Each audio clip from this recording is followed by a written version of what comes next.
বিমান বিধ্বস্তের 12 দিন পর রোববার খুলেছে Milestone School and College. Campus খুললেও ক্লাস হয়নি, ছিল না শিক্ষার্থীদের হই-হুল্লোড়।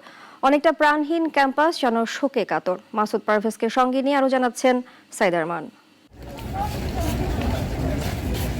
মাইলস্টোন যে ক্যাম্পাস শিশু কিশোর শিক্ষার্থীদের পদচারণায় মুখর থাকত, তা এখনো যেন মৃত্যুপুরী।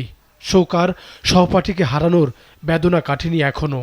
সবার মানসিক ক্ষত যাতে কিছুটা হলেও কাটানো যায়, তাই 3 দফায় ছিল 12 দিনের ছুটি। সীমিত পরিসরে ক্যাম্পাস খুলল রোববার, তবে ছিল না শিক্ষার্থীদের হই হুল্লোড় কিচিরমিচির। নবম থেকে দ্বাদশ শ্রেণীর কিছু শিক্ষার্থী এলেন, তবে সঙ্গে ছিল উদ্বেগ উৎকণ্ঠার কথা। আজকে হচ্ছে 3 তারিখ, আজকে কলেজ খুললো। আজকে অবস্থা অনেক থমথমে, তাও কেমন একটা ভয় ভয় লাগে। প্লেন দেখলে এখন হচ্ছে একটা আতঙ্কের মতো কাজ করে। এখনো আমাদের ছাত্রছাত্রী, আমাদের ছোট ভাই ছোট বোন সবাই হসপিটালে আছেন। দোয়া করি তারা শীঘ্রই সুস্থ হয়ে যাবে। কিছু কিছু পরীক্ষার্থীদের আর কি রিটেস্ট চলতেছে, যারা উত্তীর্ণ হতে পারেনি তাদের জন্য পরীক্ষা চলছিল। এটা শুরু হবে কালকে থেকে।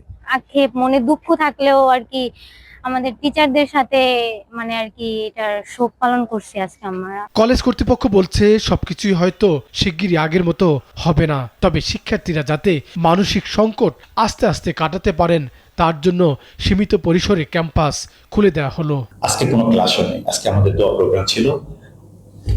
ওদের সাথে আমরা কয়েকদিন স্লো যাবো, সফট ওপেনিং যেটাকে বলে আর কি, কারণ ওদের মেন্টাল সিচুয়েশনটা আমরা অনুধাবন করার চেষ্টা করব। ক্লাসে সরাসরি 1-to-1 কথা বললে যারা দেখা যাচ্ছে যে এখনো তাদের কাউন্সিলিং দরকার, আমাদের কাউন্সিলিং টিম আসছে। ক্যাম্পাসে বিমান বাহিনীর সহায়তায় খোলা হয়েছে চিকিৎসা কেন্দ্র।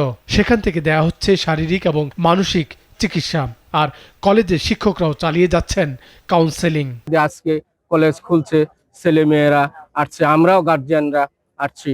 সে দেখছে, তা এখন সে ট্রমাটাইজ, সে চোখের সামনে তার এগুলা উঠে ঘুমাইতে পারে না। গত 21 জুলাই বিমান বাহিনীর একটি যুদ্ধ বিমান দুর্ঘটনায় পড়ে, যাতে হতাহত হন 1.5 শতাধিক শিক্ষার্থী।